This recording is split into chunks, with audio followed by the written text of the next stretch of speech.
So here's the St. Louis style. I got them down at the butcher shop. Butcher Boys for here is the closest butcher shop to me. You can get them in the grocery store if you like. Just always, I say, look at the package, because sometimes packages will say soaked in a sodium solution of 12%, which means they've been kind of brined or they've been injected with a salt water, so to speak. And so if you're using my rub and that, they'll come out a little bit more salty. And if you're watching salt in that, then yeah, don't do that. I always try to get all natural, where there's no additives, no salt added to it, to where they haven't been brined or anything. So this is your St. Louis. Breastbone would usually be somewhere around in here. When this has all been cut off, there's extra meat and stuff you can use. So anyways, so what we're gonna do, we're gonna flip these and this way. See, we got extra fat here, so I'm just gonna trim off extra globs of fat like that. I just have a boning knife that I got at what used to be called Cash and Carry, now it's Smart Food Service. It was like $8 years ago when I got it. So it's a good tool to have. So this is just some extra meat here. This is optional. If you want to leave it on, you can, or you can trim it off. But all along the side of the back of the bone here is a membrane. They call it a silver skin, but it's all this tissue, see here, that kind of connects it. That makes your ribs chewy. That's usually why some people boil their ribs. So in order to less chewy ribs, I always take this off. And if you have like a butter knife, spoon, just be careful using a sharp knife. Just kind of get in underneath it, kind of thing. You want to try to pull up as much of a good section as you can, and then you want to use a paper towel. A paper towel will help you pull off the membrane once you get in underneath it.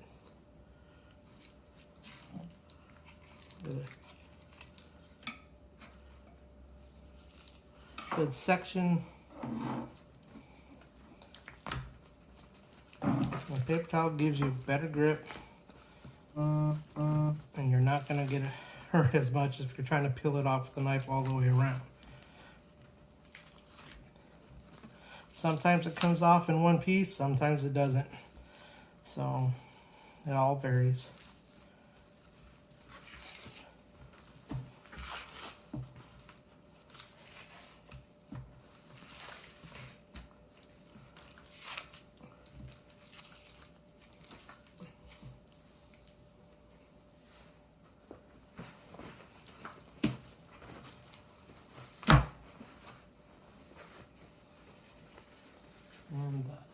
And then all we're going to do is just throw it away. So now I have all that membrane off the back of the bones. And I'm just going to trim a little bit of this fat off. Depending on how you deal with meat, sometimes people will save these trimmings like this, grind them up, make sausage. You can do that. I'm just going to leave them on for today, I think, because they'll get a little bit of a burnt end to them. They do still have a little bit of the membrane on, and that's, I will say, is kind of tough. I'm going to go ahead and cut it off. I'll cook this meat up separate and just eat it.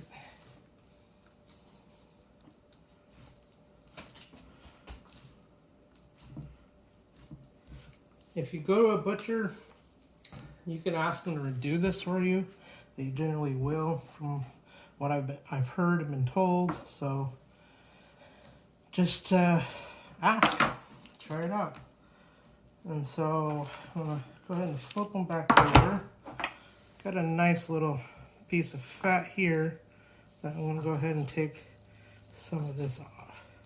Just kind of do a light skimming off the top. And I'm just gonna go ahead and leave that down here. Because what I am going to do, I'm going to trim these up even more. I'm going to go ahead and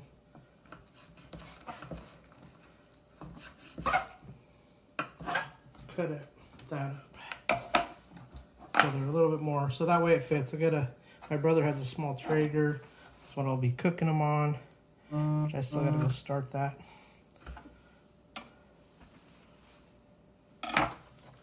So now I'm gonna flip them back over. I will cook that in piece, but it'll just be separate. One of the things people say to do is you can use an olive oil, maybe avocado oil, or yellow mustard, and you coat the meat with that, and then you'll apply your seasoning so that way it sticks on. I don't always do that, depends on how you do it. Like if you're gonna season them up and then put them in the fridge for like 2 hours before you go to cook them again, you can do that. The brown sugar and the salt, they usually soak up that moisture and they'll kind of self-marinate. So I don't always do this, but because I'm not gonna let them sit in the fridge for a while, I'm gonna go ahead and put a little bit of olive oil on them. Oops, not too much.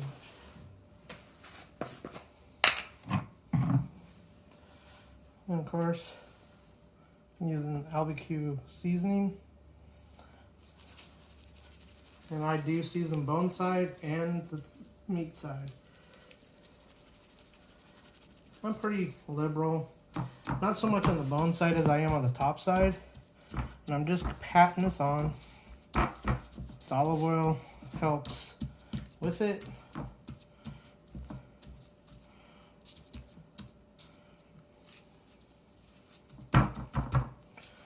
So now I will flip these back over to the meat side, and I am gonna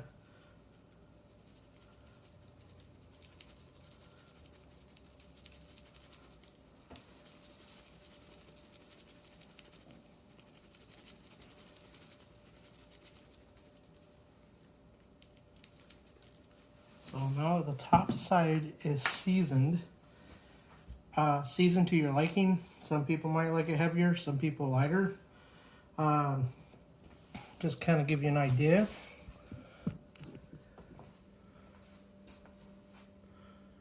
That's generally what I do on my ribs.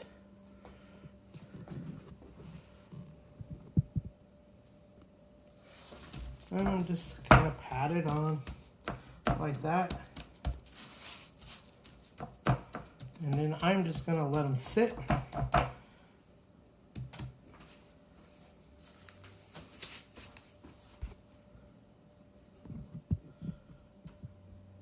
And I figure out how to flip this around. As some of you will probably notice, I didn't use oil on the top side of the meat. Just because I don't normally do it. But I just wanted to show, and then I failed you. You'll notice that it's all setting up tacky and stuff already. So not too bad. All right, so the ribs are prepped. They're ready to go. We're set our Traeger at 275. Sometimes I'll cook at 250. It's all your preference. If you cook at the lower setting, like the smoke setting, just realize it's going to take longer. And make sure you plan your time out well. And use a thermometer to gauge the temperature. Pork pulls at 160, at least, for like what you want to do, ribs and that. So I usually follow that guideline, but I actually take them to a higher temperature. I'll take them to 175, 180-ish, maybe even up to 190. I don't like going too high. Some people do 200 degrees. So, but you don't want to dry them out. There's different methods out there. Maybe I'll do a video later on kind of talking about some different methods. But for me, with this process, I just throw them on the smoker, let them cook in their time. And after about a couple hours, hour and a half, couple hours, I go out, check with temperature. If they're about 155, 160, I will use what they call a Texas crutch, which is I'm going to wrap them in foil. And what I do is I double layer my foil, put the ribs on there. Sometimes if I have apple juice or an apple cider vinegar, spritz them. if I have in a spray bottle, which I don't today. So I probably won't bother doing that. And then what I'll usually put my barbecue sauce on. But today I'm going to do fireweed honey on here. It's what I call my honey ribs. They're actually really good and taste, and they're pretty sticky later on. You know, they stick in your mustache and beard. So you know, you get great taste for later. But when I'll fold the foil over and lightly crimp it on the edges, and I'll show you that when the time comes, and then put them back on the smoker. And I'll wait for them to I'll check them in like another 20 minutes, half hour after that, and I take them up to the 175 or so, 180 period, and they come out really good. So okay, I just got the ribs on just to show you. Now you see why I had to cut the end piece off, because it's just not long enough for this. That's why I like the bigger smokers, but that's just me. Hello everybody, back again. Ribs are already up to temperature, actually up pretty good. So here, what I'm gonna do is I got my 2 layers of foil here. The reason I do 2 layers is for just in case something was to rip, so you kind of catch it's not as big of a mess. Since the honey's actually up to good room temperature, I'm just gonna coat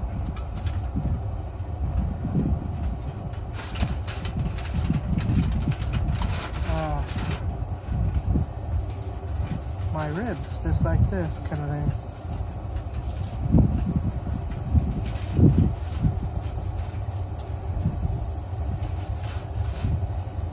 Kind of cover a majority of the surface area if I can.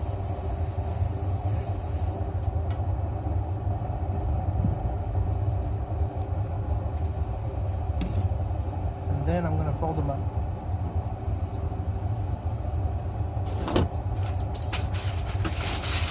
I'm not going to do like a really tight fold. I'm basically going to kind of do a tint.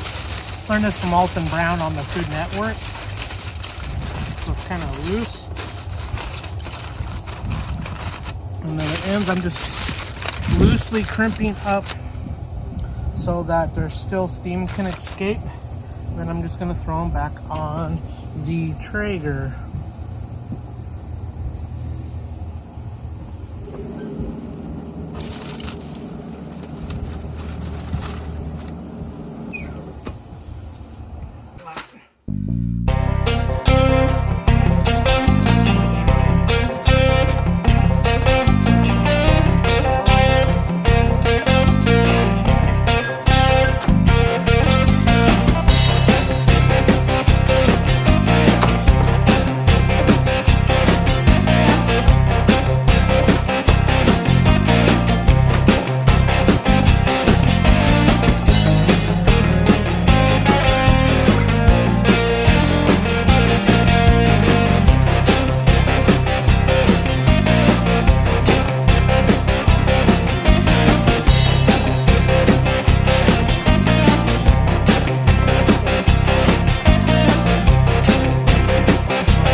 is my famous honey ribs.